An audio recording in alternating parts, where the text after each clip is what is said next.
everyone, welcome back to Daily Tales by Kirti. അപ്പോൾ ഞാനിപ്പോൾ ഉള്ളത് വീണ്ടും ഞാൻ എൻ്റെ ഗേൾസ് ഗ്യാങ്ങുമായിട്ട് വന്നേക്കുവാണ്. ഞങ്ങളിപ്പോൾ ഉള്ളത് അഴീക്കൽ ബീച്ചിലാണ്. ഞങ്ങളൊന്ന് ബീച്ച് എക്സ്പ്ലോർ ചെയ്യാനായിട്ട് വന്നേക്കുവാണ്. സോ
ഇപ്പം നിങ്ങൾ കണ്ടുകൊണ്ടിരിക്കുന്നത് ഞങ്ങളൊരു ഐഡിയ, ഒരു പ്ലാനിങ്ങുമായിട്ടാണ് വന്നത്. അതായത് നമ്മൾ നോർമലി ബീച്ചിൽ വന്നു കഴിഞ്ഞാൽ ബീച്ചിൽ കുറേ നേരം ഇരിക്കുക, എന്തെങ്കിലും വാങ്ങിക്കഴിക്കുക, സൺസെറ്റ് എൻജോയ് ചെയ്യുക, ഫോട്ടോസ് എടുക്കുക, അങ്ങനെ എന്തെങ്കിലും, അല്ലെങ്കിൽ അവിടെയുള്ള എന്തെങ്കിലും ആക്ടിവിറ്റീസ് ചെയ്യുക. അതായത് കുതിരസവാരി, ഒട്ടകത്തിൻ്റെ പുറത്തിരുന്ന് പോവുക, അത് ആ ഐറ്റംസൊക്കെയാണ്. പക്ഷേ ഞങ്ങൾ ഇത്തവണ വിചാരിച്ചു, ഞങ്ങൾ ഇത്രയും പേര് ഒരുമിച്ച് വന്നതുകൊണ്ട് 2 ടീമായിട്ട് ഇരുന്നിട്ട് ഒരു കാസിൽ മേക്കിംഗ് കോമ്പറ്റീഷൻ, അതായത് ജസ്റ്റ് ഫോർ ഫൺ കണ്ടക്ട് ചെയ്യാമെന്ന് വിചാരിച്ചു. അങ്ങനെ ഞങ്ങൾ 2 ടീമായിട്ട് സ്പ്ലിറ്റായി 3 വെച്ചിട്ട് ഞങ്ങളങ്ങനെ കാസിൽ മേക്കിങ്ങിൻ്റെ ഒരു പ്രിപ്പറേഷനാണ് ഇപ്പോൾ കണ്ടുകൊണ്ടിരിക്കുന്നത്.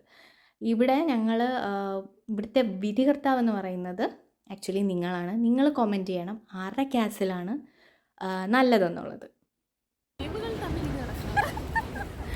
ഇതാണ് എൻ്റെ ടീം. ഞാൻ എപ്പോഴും അങ്ങോട്ട് നോക്കി സംസാരിക്കും. പിന്നെ കാസിൽ മേക്കിംഗ് അടിപൊളിയായിട്ട് തന്നെ ചെയ്തു. അവരെല്ലാം ഭയങ്കര കോമ്പറ്റേറ്റീവായിട്ട് തന്നെയാണ് ഇത് സീരിയസ് ആയിട്ട് തന്നെ എടുത്തിട്ടാണ് അവർ ഇത് ചെയ്തത്. നമ്മൾക്ക് യുണീക്കായിട്ട് വേണം എന്നുള്ള ഒരു ആറ്റിറ്റ്യൂഡിൽ. ഞാനൊരു പോയിൻ്റ് കഴിഞ്ഞപ്പോഴത്തേനും സലാം പറഞ്ഞ സൈഡിൽ ഇരിപ്പായി. ബാക്കി അവരെല്ലാം കൂടി ചെയ്തതാണിത്. അടിപൊളിയായിരുന്നു എന്തായാലും. 6 ടിക് ടിക് 7 ടിക് ടിക് 8 ടിക് ടിക് 9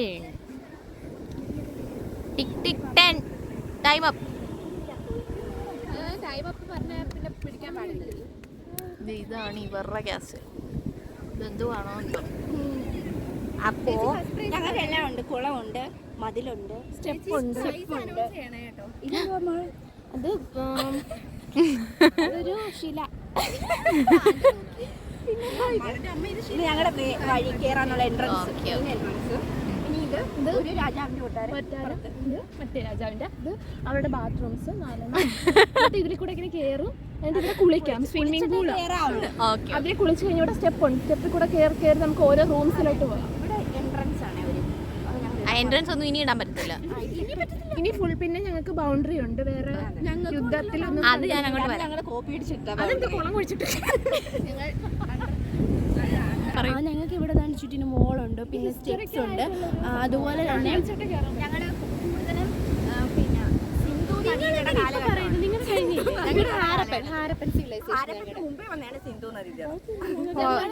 കുറച്ചും കൂടി ഇതാണ്. പണ്ട് കാലത്ത് നമ്മൾ ഡിസ്ക്രിമിനേഷൻ ഒക്കെ ഉള്ളത് കൊണ്ട് കുളിച്ചിട്ടൊക്കെ നമുക്ക് അകത്തോട്ട് കയറാൻ പറ്റും. അതുകൊണ്ട് ഫ്രണ്ട് തന്നെ കുളിച്ചിട്ട് നേരെ കുളിച്ച് വീട്ടിൽ നിന്ന് വന്നു കഴിഞ്ഞാൽ ഇവിടെ വന്നിട്ട് കുളിക്കണ്ട.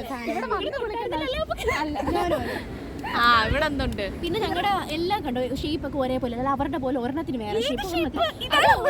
ഓരോ രാജാക്കന്മാർ, അതുകൊണ്ട് ഓരോ ഷേപ്പ് കൊടുത്തു. അവരുടെ ഇഷ്ടത്തിന് നമ്മുടെ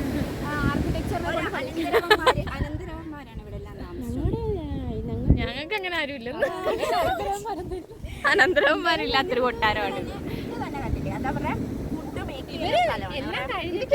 അതവരുടെ കാലത്തുള്ള കിച്ചണാണ്. ഇത് കിച്ചൺ, ഇത് ഫസ്റ്റ് രാജാവിന്റെ റൂം, ഇത്